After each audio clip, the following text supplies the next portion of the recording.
Welcome to a harsh reality broadcast on the 12th of February 2020. Firstly, I have no axe to grind. I am neither a Republican or a Democrat. I am from the UK and have been following the US politics with interest over the last 5 years. What I am about to say will upset a few of my followers, but I can assure you that I am not a socialist. I lean towards conservative values. In the US you have a very vindictive president. He is cruel, narcissistic, a megalomaniac and a bully. I believe Donald Trump has a cult following, and like many cults leaders he is charismatic. What is happening today in the US reminds me of Germany in the 1930s. Donald Trump has effectively become a dictator. The evidence is overwhelming. He gets rid of people who don't push his agenda, and personally steps in to help out his criminal friends. Donald Trump is riding high after his acquittal, and in his eyes he now has a license to do what he wants, and he will. I am now going to read out some tweets from Donald Trump. CNN keep talking about Lieutenant Vindman as though I should think only how wonderful he was. I don't know him, never spoke to him, or met him. I don't believe.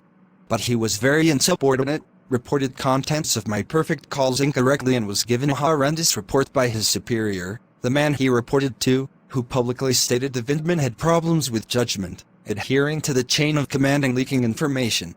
In other words, out. No then, do you believe Donald Trump's version of events or Lieutenant Vindman? Lieutenant Vindman was subpoenaed to testify under oath, and has an unblemished record. However, Donald Trump decided that he should be escorted out of the White House. Let's look at another tweet. This one refers to Roger Stone. All starting to unravel with a ridiculous 9-year sentence recommendation. It's clear that Donald Trump is supporting his criminal friend and has influenced the DOJ. I suspect Roger Stone will get a much more lenient sentence despite the original recommendation being in accordance with due process.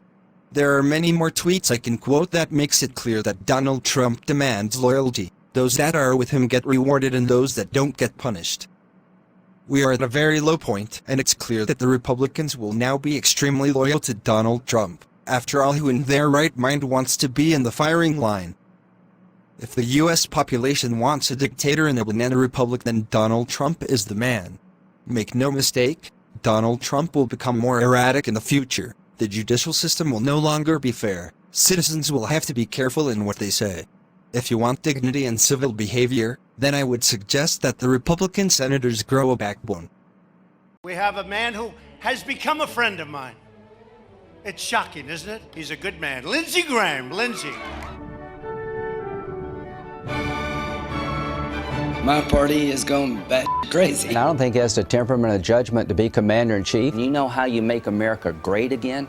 Tell Donald Trump to go to hell. Donald Trump is the most unelectable Republican I've seen in my lifetime. He's not fit to be president of the United States. The Republican Party has been kind here, bringing out the worst in us. Disparaged women, opportunistic, religious bigotry, race baiting, xenophobia. He's a jackass. No, I don't think he's a xenophobic, race baiting, religious bigot as president. You don't have to run for president and be the world's biggest jackass. I think he's a kook.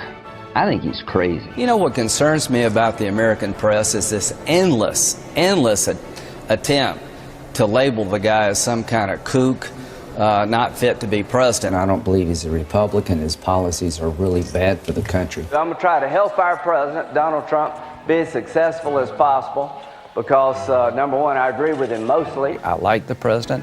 I want to help him. I hope he's successful. Trump's foreign policy is a complete disaster. I think this strike was a game changer. There's a new sheriff in town. What President Trump has done is historic, deserves the Nobel Peace Prize, and then some. If Jeff Sessions is fired, there will be holy hell to pay. The president's entitled to Attorney General he has faith in. I trust Deputy Attorney General Rothenstein. Here's what I say to Mr. Rosenstein.